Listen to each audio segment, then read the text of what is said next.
నా అంత సిపాయి లేడు. నాకు ఎవ్వల అవసరం లేదు. నన్ను మించిన మొనగాడే లేడు. నేను జెప్పిందే వేదం, నేను జెప్పిందే శాస్త్రం అన్నట్టు విర్రవీగినోళ్ళని జూషి భూదేవి ఫక్కున నవ్విందట. వాళ్ళంతా భూదేవిని అడిగిండ్రట. "ఎందుకు ఎటకారంగా నవ్వుతున్నావు మమ్మలను చూసి" అని అడిగితే అప్పుడు చెప్పిందట భూమి. "మీ తీరుగానే ఎంతో మంది విర్రవీగిండ్రు. మందిని తిప్పల పెట్టిండ్రు. ఆఖరికి ఈ భూమిల్నే కలిసిండ్రు. అది గుర్తుకొచ్చి నవ్వినా" అని చెప్పిందట. సరే గాని ఇప్పుడు ఈ ముచ్చట ఎందుకు చెప్తున్నాం అని అంటారా? ఇగో ఇందుకే. రామా రామంటూ రాజ్యమేలొచ్చినవా?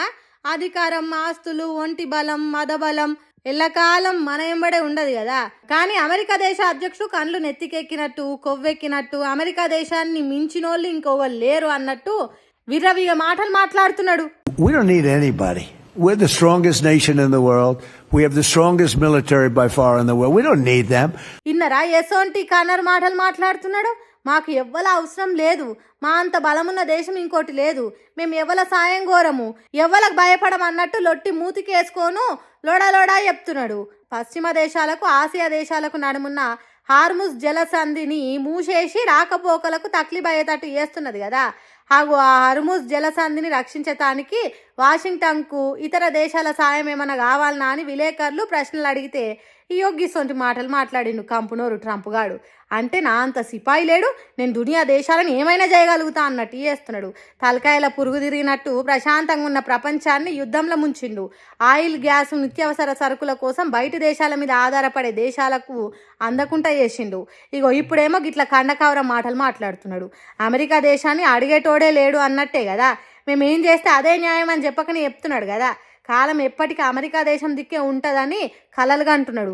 వస్తుంది. ఇసొంటి పొగురుబోతుల పాపం పండే రోజులు వెనుకనో ముందో ఖచ్చితంగా వస్తాయి కదా. ఒకసారి పదవి వచ్చినాక దాన్ని కాదనుకుంటారా చెప్పుండ్రి? అసలు కుర్చీని ఇడిచిపెట్టరు. ఫెవికల్ కుర్చీలు వేసుకొని మరీ కూర్చున్నట్టే చేస్తారు. పదవి పోతే పానం పోయినట్టే చేస్తారు. కానీ ఈసారి ఏంది రాజీనామా చేస్తా అని సవాల్ ఇస్తున్నాడు. 57,000 కోట్ల వడ్డీ లేని రుణాలు ఇచ్చామని ఆన్ రికార్డ్ ఇప్పుడు డిప్యూటీ సీఎం చెప్పారు. Sir, I challenge the honourable deputy CM. ఆయన చెప్పిన మాట వాస్తవం అయితే, 57,000 కోట్ల వడ్డీ లేని రుణాలు ఇచ్చిన మాట వాస్తవం అయితే ఆర్డర్ కాపీ చూపెట్టమనండి. ఇక్కడే రాజీనామా చేసి నేను శాశ్వతంగా, లేదంటే వారు రాజీనామా చేయాల్సి, తప్పుడు ప్రచారం చేసినందుకు, తప్పుడు సభను తప్పుదోవ పట్టించినందుకు వారు రాజీనామా చేయాలి. ఎక్కడిచ్చారు అధ్యక్ష 57,000 కోట్ల వడ్డీ లేని రుణాలు? ఈ రకంగా సభను, రాష్ట్ర ప్రజల్ని, రాష్ట్రంలోని మహిళల్ని కించపరుస్తుంది మీరు. ఎక్కడిచ్చారు వడ్డీ లేని రుణాలు 57,000 కోట్లు? లెక్కలు చూసుకోండి, మీరు ఫైనాన్స్ మినిస్టరు. ఇట్లా మీరు మాట్లాడకూడదు. వట్టి గారు, యూఆర్ రాంగ్. కేటీఆర్ సార్ ఇంత ఖచ్చితంగా చెప్తున్నాడంటే సర్కార్ నిండు అసెంబ్లీలో తప్పుడు లెక్కలు చెప్తున్నది అన్నట్టే కదా. 57,000 కోట్ల వడ్డీ లేని రుణాలు ఇయ్యనట్టే కదా.